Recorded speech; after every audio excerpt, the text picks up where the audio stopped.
Okay, good afternoon, brother and sister of Dhamma. We'll proceed to the following lecture, lecture 4. This one will cover the Satta Visuddhi. Actually, it's Visuddhi Magga, but we won't go over detail, okay? So, uh, we only take certain concept and then use it. Before I speak further on Visuddhi, I will introduce you another something I think can call it a psychology. It's about the mind. So before we go in detail of Visuddhi, we'll talk about the mind matter first, how our mind works, which we are in the lay people you may or may not aware of it. So you have an understanding of what is it about. Okay, so we start with this particular lecture. It's a quite long one, so bear with it. Okay, before we proceed further, you need to know the term, what is Satta Visuddhi? The term Satta Visuddhi, we break into two. Satta means being or existent or living being. Visuddhi means purification or what we call purity or cleansing. So basically, it's a cleansing of the human being. I mean, not the physical, it's the sort of mental cleansing.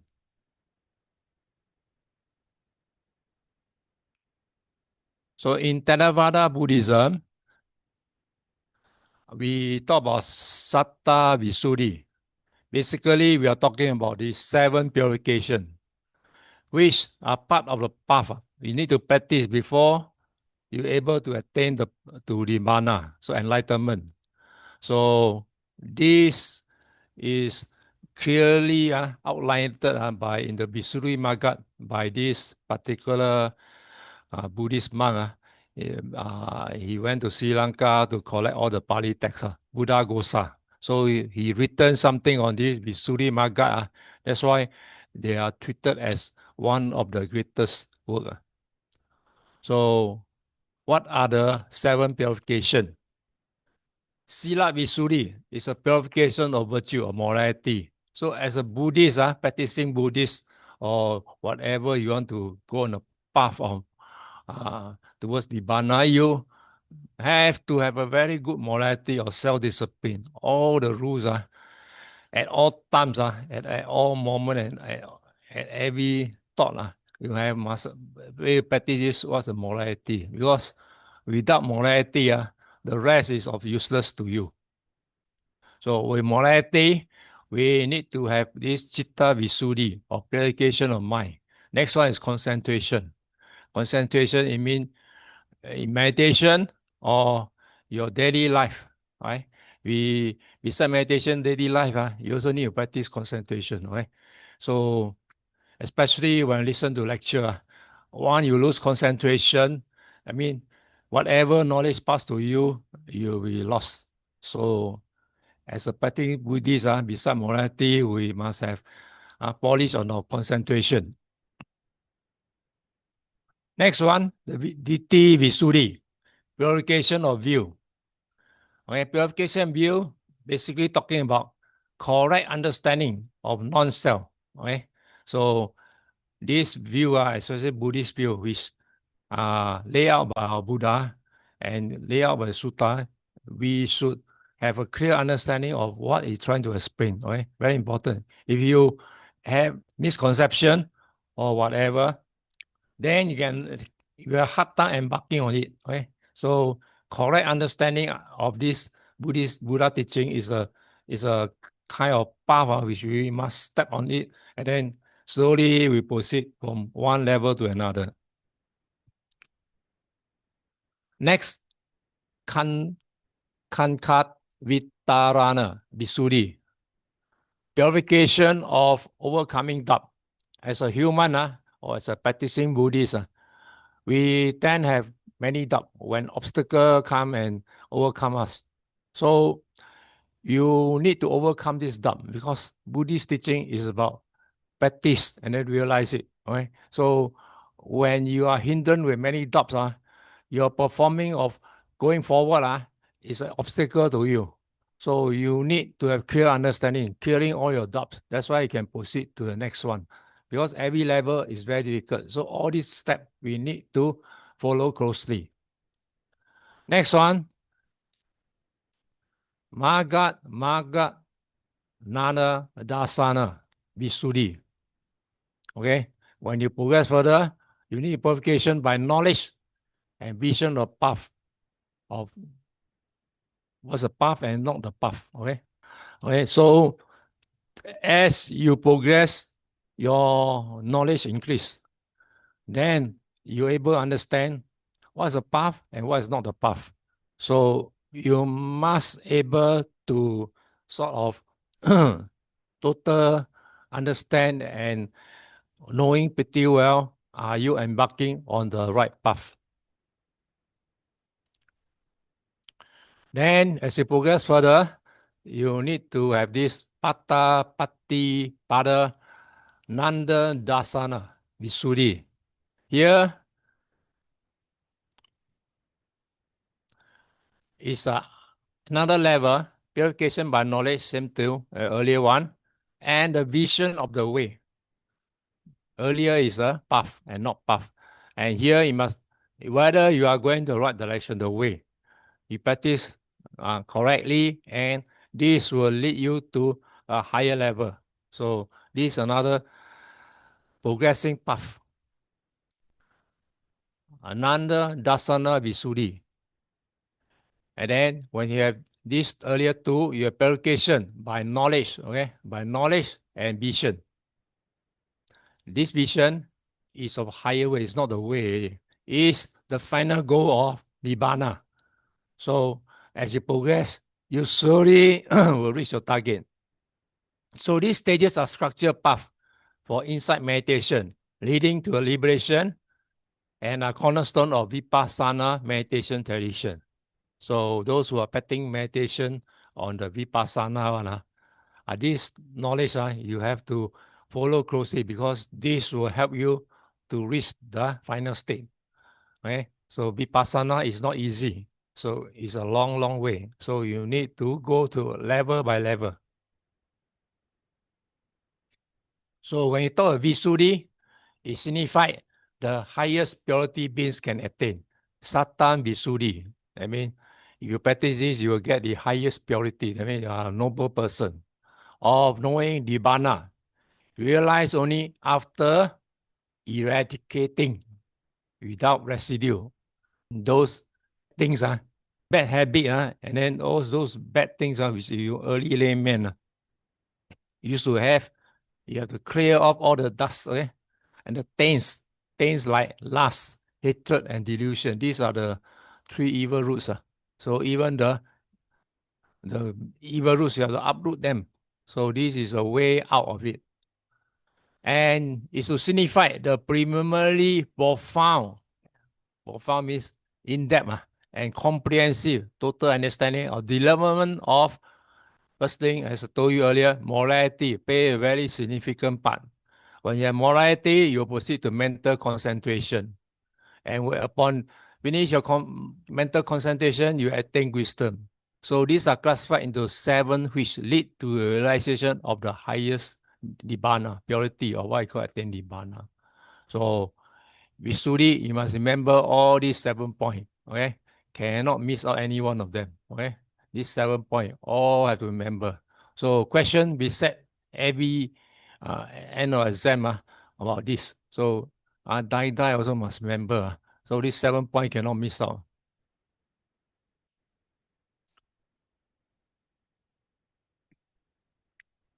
And then we talk about achieving the goal of Nibbana, right? In Buddhist, the highest spiritual attainment, realize only to sustain endeavor. I mean, keep on going and keep on practicing and keep on forward going, and then never to give up. Never give up is called determination, accompanied by process or moral training. So all these are called factor, all are come upon each other. So you just cannot have lacking of one thing. So everything have to come in place and then lay out. Then you can slowly progress bit by bit.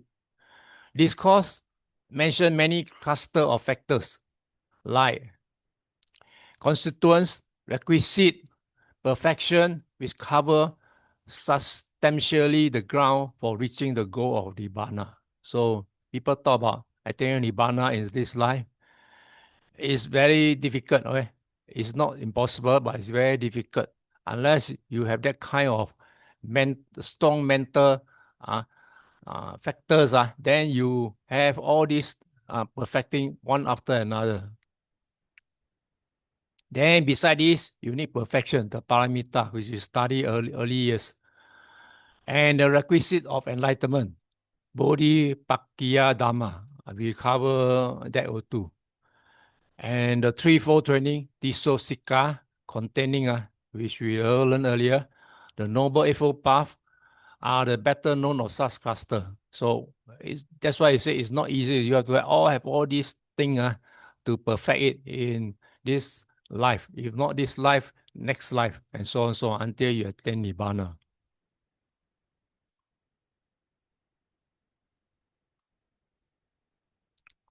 Okay, before we go to the text, this is an interesting thing which I found in the source, so I want to share with you. The foundation of mindfulness. So we are talking about labeling. Our mind is always labeling. Okay, if you carefully reflect on it, it's labeling at all times. So mind labels and identify every single impression, both physical and the mental. I mean, both your five senses plus your mind, mental, okay, that is experience. So constantly, our these five senses and the mind is a radar. It operate 24 hours. Even your sleep, although you never observe it, is unless those, especially those people with sleeping problem. This radar operate without rest 24 hours. So we need to have a proper rest. If no, when the radar operate 24 hours too much, we will get into trouble because our human body cannot take it. So at all time, if you are a person that can, on 24 hours, you have this radar turned on, both the senses and the mind. And it's a process of data collection, okay? Say in a very crude form, the early part, if you are a baby, when the baby born out, the first thing when you're born, the five senses start operating. Then we have this data collection. We have this data collection almost instantly we are born. And then from the data collection, we have collating. I mean, we measure one against the other. And then we will start identifying it. Okay, identifying it. After identifying it, we will name it. Okay, name it. It's like a computer like that. So when you name it, you give a name, then you will store in the memory cell in our mind. Unless you have very short, something wrong with memory, at all times a human being be storing new data into it or overriding the old one and recalling. So when we see the same thing, same event come out, we can call from the database, our memory, then recalling it. It's so stubborn that both human as well as non-human take it for granted. So we human being has this capability which you may not notice it. Even animals non-human and also as like the pig the pig also very smart. You after a few setback the pig will never commit the mistake twice. Right? So similar, you are human or non-human, you have this mind that is blocked, that is operating, that is so kind of profound that you cannot, if you cannot imagine it, it's beyond imagination. This is how we human are so much better than the non-human. So it is part of natural process of growing, evolving. As we grow, our mind start expanding, evolving, and then adaptation. Then we will come with it and then adapt with this new knowledge. And it is necessary for our survival as a human, similar for these animals. So this is a natural process which every living with five proper faculty, if your mind still working, then this is it's a skill which you need it for your survival. So the mind feeds on them in order to survive, to live. Right? So this is a characteristic which if you slowly identify it, this is what our mind been doing every day, since our birth until now. Then what our mind is doing, naming objects and experience evolve as a necessary tool for verbal, non-verbal, and later written communication, right? So when you go to school, you learn things, whether objects, or you experience the examination, all the kind of stuff all thrown to you. How much you can absorb is your individual. So this is a tool for us to have verbal, I mean talking, or non-verbal. I mean the sign language for those who are deaf, or our kind of body signal. And then with this, we able to write into a media for communication, like in books or in computer, tablet, whatever. So this is a way of communication. So even deaf, they have a way of communication.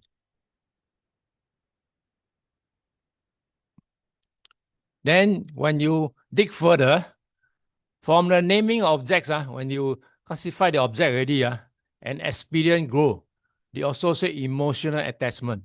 So whether your five senses detected, we human have this kind of thing, it naturally come with it. This will come with kind of perception or emotional attachment with the particular object. And then this thing start to give us trouble. If it's good one, it's all right. But if you bad one, like you hate something, then your problem come. Okay. Like you see a crow, when you see a bird, then you think the bird is a crow, then you want to think of bad things, how to get rid of the crow. These are called emotional attachment because crow is attached with bad things. So our mind always busy itself in those activities. This is how our mind works. If you think carefully, reflect on it. It possesses the naming, identifying, classifying, and labeling of every mental, whether you think or your physical five senses, object and impression received by the human mind are part and parcel of living. So this is a very good, it's more of a psychology. When you Buddhist, they have Buddhist psychology. So you need to know about this. Our human mind work in this manner. You like it or don't like it. Unless you are too rooted, then they have a defect of one of the faculty.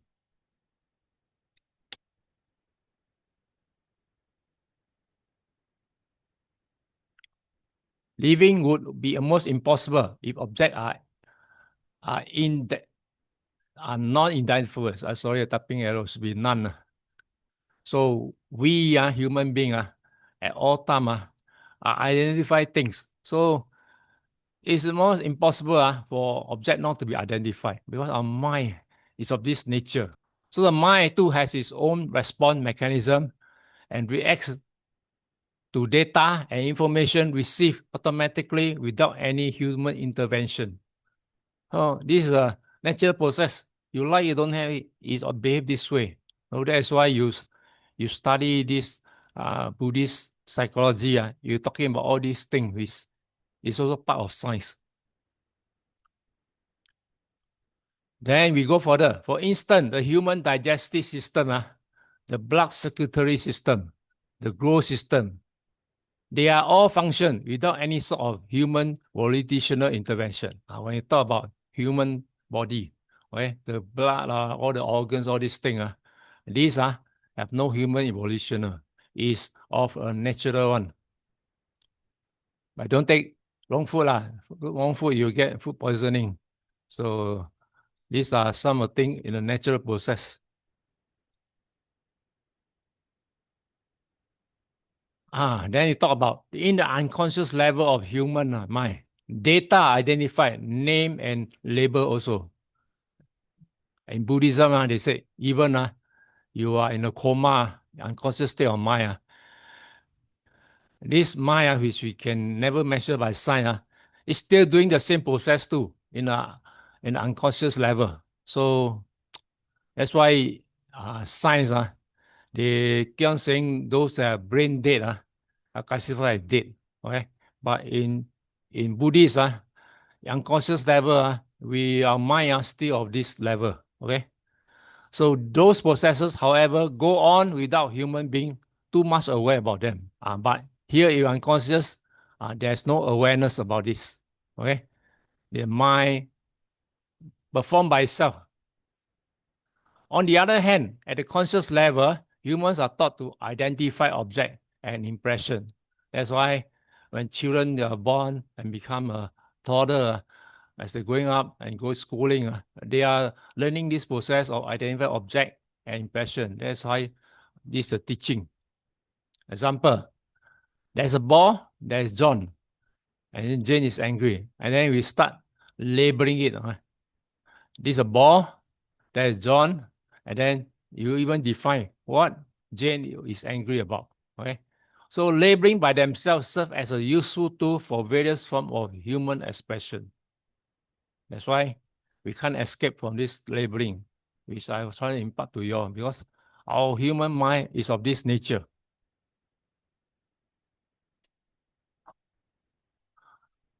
Through the naming object is necessary for everyday living, there's a danger that over-reliance upon them could be a detrimental to the mental health of humans. That's a problem. Especially those who overwork, okay? Those are in high posts, or those who need constant in-depth thinking.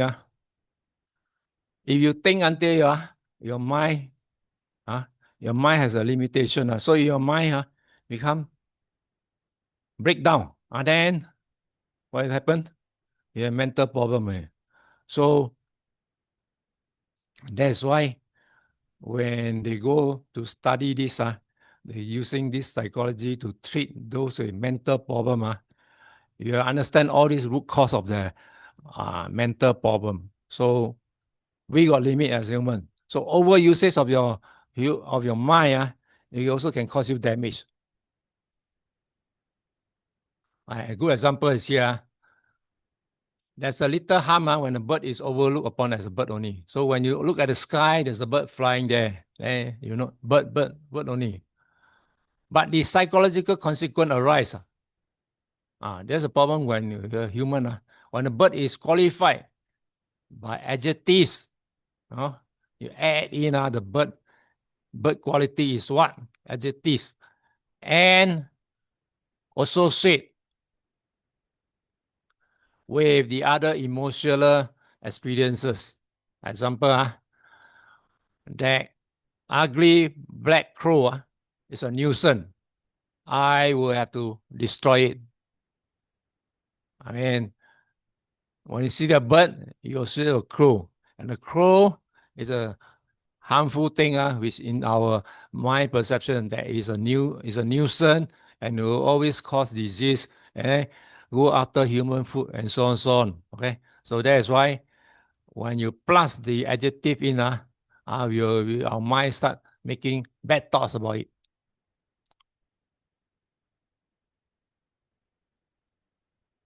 So the formal observation is acceptable as a Buddhist practice, while the later outburst is not encouraged. Buddhists, we see a bird is a bird. We don't even quantify the bird is a crow or whatever. So when you quantify, become a bad bird, and this mental thought of this bad thought start coming to haunt us. So that's why over labeling leads to biasness. Bias, you become side to one side. You have prejudices, emotional attachment, and outbursts. That's why when you look at your mind, all these things are bad things. When you add in more things, then more problem for our mind. So the ideas and feeling associated with them often leads to unpredictable consequences in human behavior and affair. Okay? So that's why when you lead to all these bad thing, then all the things we uh, never can able to see in the same manner all coming out. Okay, especially when you're drunken, all your emotional thing which is hidden inside your mind will be outburst when you are in a drunken state. So Buddhist meditation technique involving the process of mindfulness attempts to remove the over-labeling. That's why we study Visuddhi Magga is to stop us from over-labeling our mind. Okay? Once the mind start get corruption, we have many problems which will prevent us from going towards the Nibbana path. So mindfulness is one of the many activities and expression of human mind. So what Buddha preaches is mindfulness. He's talking about the things we are doing and the reaction from your human mind. Okay? So if you go to science, especially those psychologists, the modern psychologists and behavior scientists, however, seem to ignore it and regard it as less important when compared to other mind. That's why science, if they only can use measurement by tools or by statistic study or gather all the statistics, then they can group it and say this is of this nature. Compared to other mind activities such as remembering, memory, recollection, and so on. Okay, especially in our old age, many, especially in Singapore here, many one by one, all my Tai Chi people and those they start having this memory problem. Okay, so as a long run, you had Parkinson, dementia, all this come and haunt you. So I don't know. Science also can't explain that. Right? So they always say as aging. So this is that's why you must train our mind at all time to be alert and make sure we can last in our whole existence. So our mind is constantly alert. Right? Once our mind gone, you have a physical body also no use. So it took the Buddha to point out the significance and the superiority of mindfulness aspect over other activities of mind. So that's why they advise you to do meditation or mindfulness meditation. But remember, when you're out of meditation, sitting, you at all times also have mindfulness, especially the way we speak. Speaking without thinking can harm others. So mindfulness is at all time, not just sitting on the meditation. I'm so good, I can sit for hours without problem. But when you out, you become a different human. So at all time, whether you are meditation or when you are back to lay people, you have to be as a practicing Buddhist with mindfulness at all time.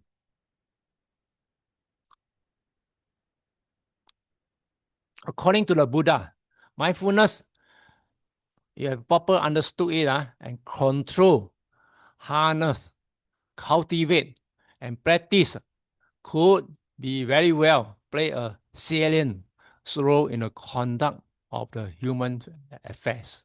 I mean, your behavior, your kind of, you want to live it up as a Buddhist, then with this mindfulness, you should be a practicing Buddhist. Okay? Imagine the great impact onto the individual himself, to society on the whole, if only humans could be mindful in their verbal expression.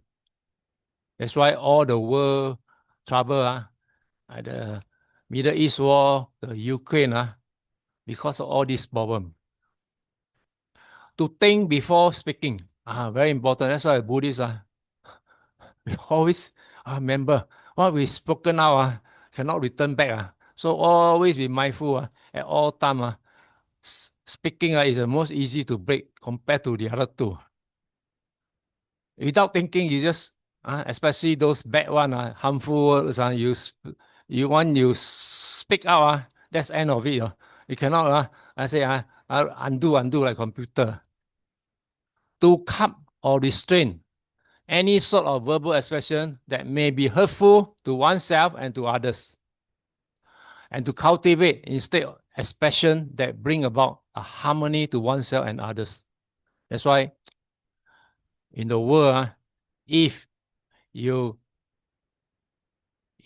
are mindful of what you're speaking in yourself and to others, that's why the supporter for Donald Trump, that guy, he very full of hatred speech and all that, to talk all the good thing about Trump and other.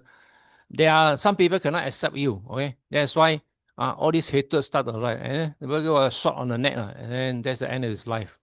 So better be careful of what we're speaking. But these people don't have this faculty to think.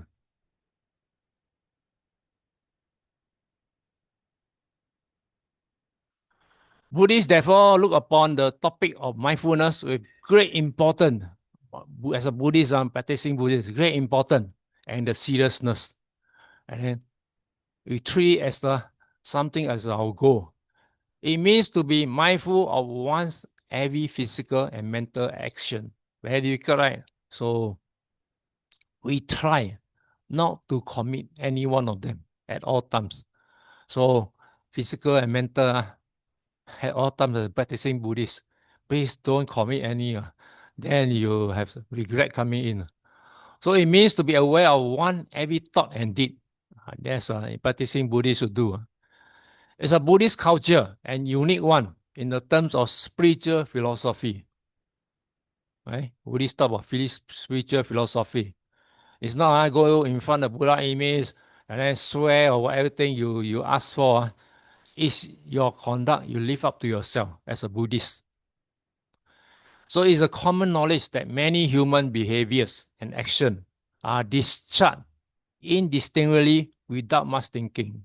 That's why we as a practicing Buddhist should avoid all these of just blow up whatever you think, right or wrong, without thinking of harming yourself or others. They seem involuntarily and automatically as though already programmed. If you are a person of this, you are like a program robot. Outburst, or not happy, just burst out. So you can treat yourself as a robot with corruption. So you used to be programmed with a sort with all the good nature.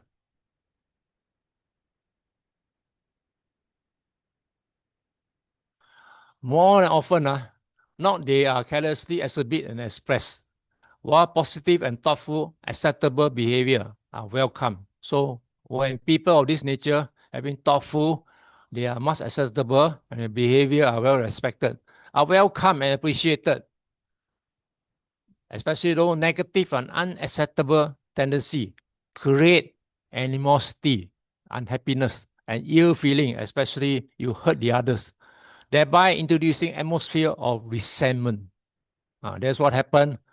The guy, the Kurt, when he spoken all this hatred speech during the event, he had shot because that guy wouldn't like him. So that's why he cannot survive. The latter, if left unchecked, form habits that in the long term develop into an inherent aspect of one's attitudes and outlook. So if you are of this nature, doing all the bad thing, and you don't check yourself, trouble come. It becoming a habitual habit. That in the long term, you become the character of yourself. Okay? You character this kind, people look at your attitude and outlook, will know that you are of this nature. Such will be detrimental to one's and others' mental health and surely not a Buddhist culture. So as a Buddhist, we should be all time cleansing ourselves, not to have any of this kind of bad mental practice.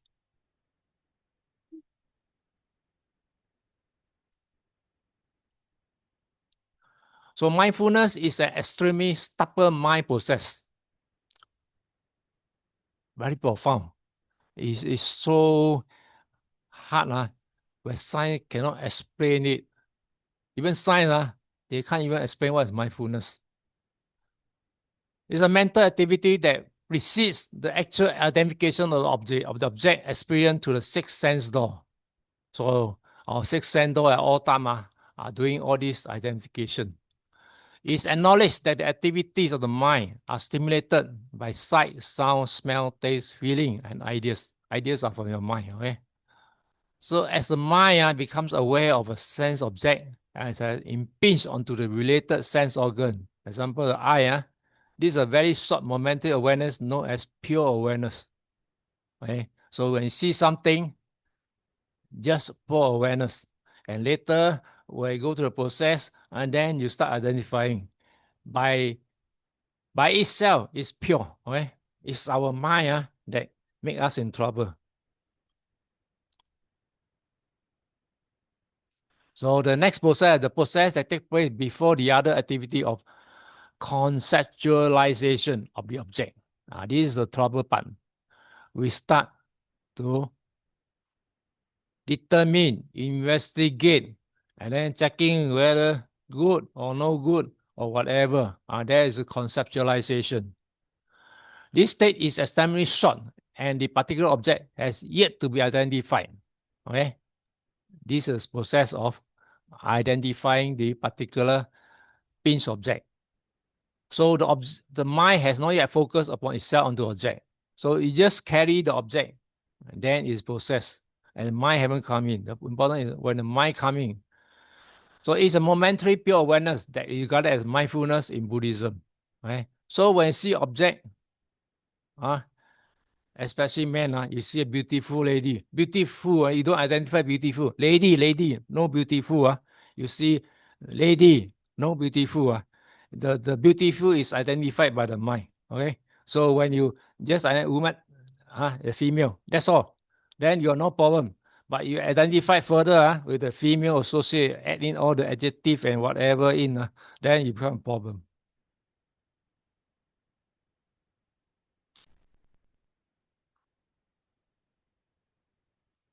And as I told you earlier, humans are a creature of habit, some good and some bad. So it's our nature of us. That's why some people are good and some are bad.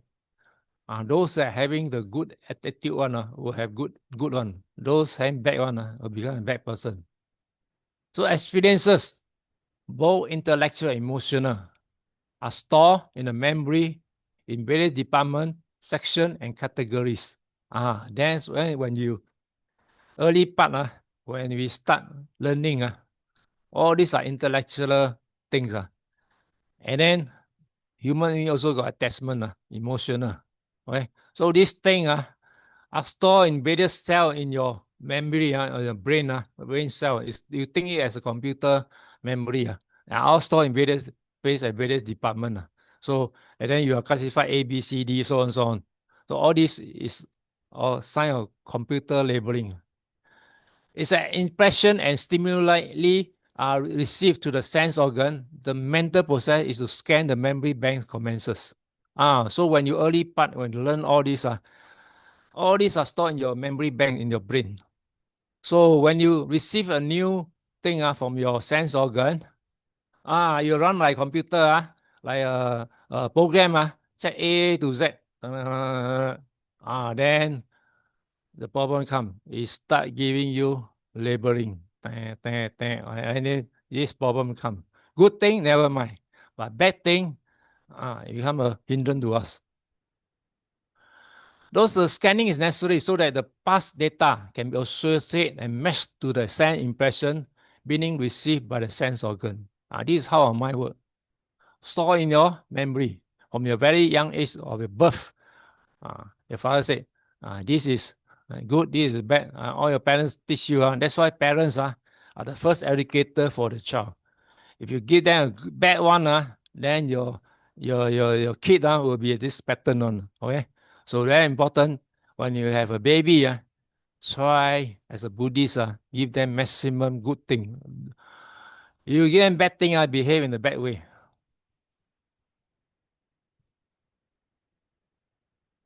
So our mind is like computer. It searches for the past emotional experience. Right? All the bad thing, especially the bad one, quickly arise because they're recorded down there. So if you have no past experience can be matched, then the mind subsequently, human become confused. So something new, you experience through, never happened before, then you cannot compare data. Data different, so it get confusing. Take an example, early man, primitive man, meaning confront with television set showing some movie. Right? So you bring a TV back to the caveman. A caveman will be shocked of his life. Nothing, no such thing happened. That's why I told you all earlier. Buddha had this omniscience to have knowledge, super mundane knowledge that he can predict in the year 2025, AI is working, computer at a very advanced state. If you go tell them 2,600 years ago, if those people in old India, they say you're a madman, right? So this is what we're trying to put across, because things that are not been seen, you tell somebody new, that guy will be very confused. So more often than not, some sort of association do occur, and then so an event that happen, and of some similarity or very close associate, then we are in trouble again. Then the naming, labeling, understanding the object begin to form in the mind. Okay, example, you have been eating chai tao kueh every in Asia. Then you go to Europe, the food is of some nature, same as the chai tao kueh, okay? But it's not the same, but it's of some nature. Then you start labeling it. This is a Europe chai tao kueh, okay? Then all this stuff become stored in your memory again.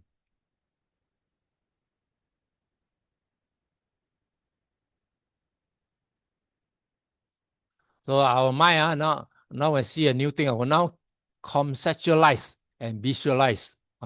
So this thing is like computer checking. Then confirm this one is the new one. During the process, understanding and realization, the thinking process take place also. So a new thing, you go process of processing it like computer, run down the program, check, run the process, and then you put a name to it. So the expressive habits float upon the past value. So our mind is always comparable to the past which we have gathered. Judgment, attitude, all these the mind map or the person worldview. So slowly all these things were put into your computer, your brain memory. Okay, so this is why how a person mind work. Okay, similarly, I can tell you about AI. AI is of this nature. Now it has progressed from a child to a junior college student. Okay, the mind still not a professor level. So it's of this nature. Then when people input and think or whatever they ask the computer to help them or whatever, all this floating idea is in the cloud. So this thing of raw and different kind of nature. So it's stored for this cloud is like our mind, our this brain that this AI make use of it. It will slowly learn and experience through and slowly becoming more of a human mind. Right? Basically, AI is like this. Because of past experience and conceptual habits form. Right? So basically, AI is like a man-like memory. So it keeps on forming. So when you ask the question, already identified and what is that? So it will register very closely into the one of memory cell. So you ask straight away, can give you answer. But you ask something new, something beyond its capability, then you work like the human brain again, of this nature. And then you have to do a checking or that sort of processing. They express themselves almost automatically and instinctively. So that's why when you have past experience stored in our mind, this thing will come to us automatically. No need to go and process through. Right?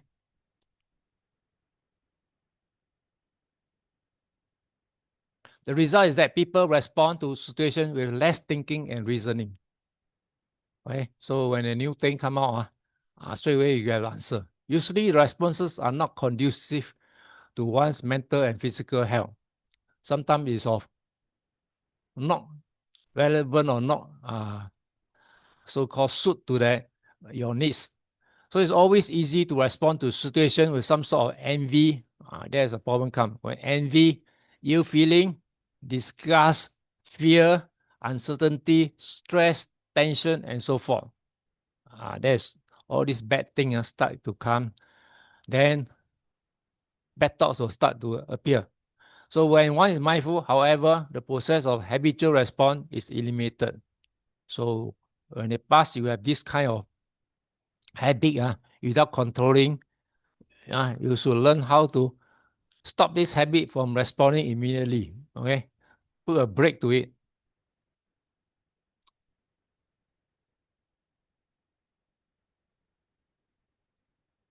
So when you look further, the situation and impression received to the sense organ are looked as they are.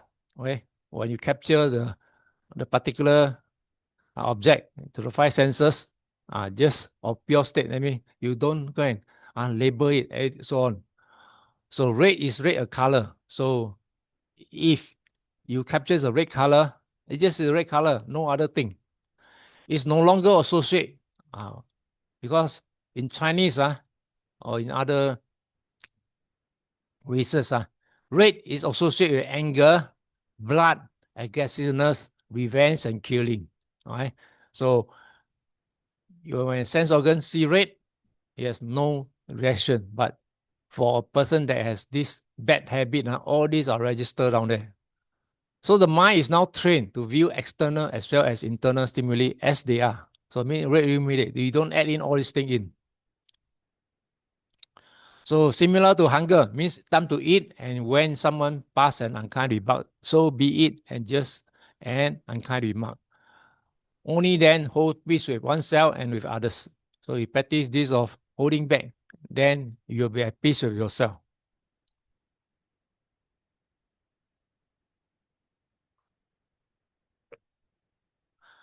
And this is an undeniable fact that there's an ongoing chattering and bubbling of words, sound, and noise in the human mind. Even when you sleep, the mind is invaded by dreams, nightmare, and restlessness. So same thing, right? When you're sleeping, anybody, every night got no dreams, no nightmare, no restlessness. So when you sleep, the mind is of this nature if you are kind of unmindful. So we should have a peaceful night sleep every night. The mind seems to be switching channels and radio station constantly. Right? This is how even sleeping, our mind is this nature. So the technique of mindfulness helps to calm an overactive mind. So when some person cannot sleep, what they call, you can't sleep well because you have an overactive mind. It's a mental culture aimed towards the settling of mind from the many mental defilements that cross it constantly. So we call it a mental defilement.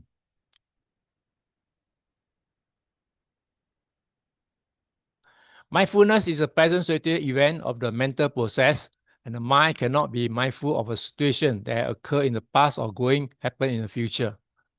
So our mind, fantastic, past still keep recalling, or the future have happened, we still have the fear factor of happening in the future. That's our mind working. One hears something now is a sound of noise. Okay, so that's how you behave. Somebody shout now. If you just ignore, no sound, no sound. So mindfulness is not cognition, situation, or sense impression. Mindfulness is pure awareness. I mean, just sound. That's all. You don't react to it. This pure awareness is not yet clouded later by emotional association, reasoning, realization, past experiences, or sense of the future expectation. So all these are putting more describable thing into the particular feeling or object. So it's awareness of something in the purest and untainted form. So always remember, just see it without adding thing in.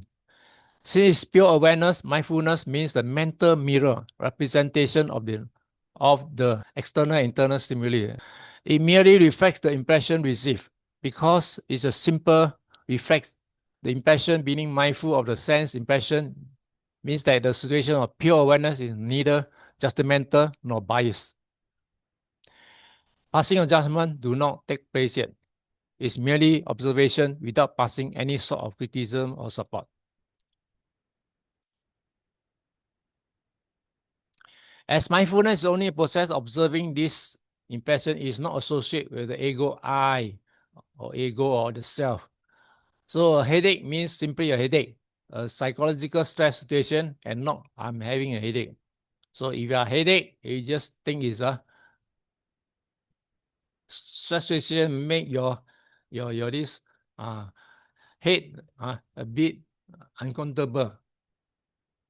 Then you start labeling it, I'm not having a headache, then it's problem. So mindfulness means the pure awareness of the change. Through observation, changes, even stubborn ones are noticed.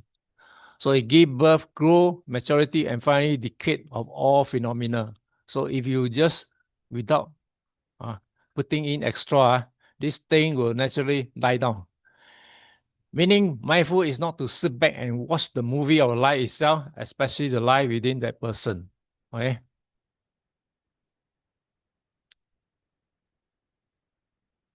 We stop here, then continue another 10 minutes time. Okay.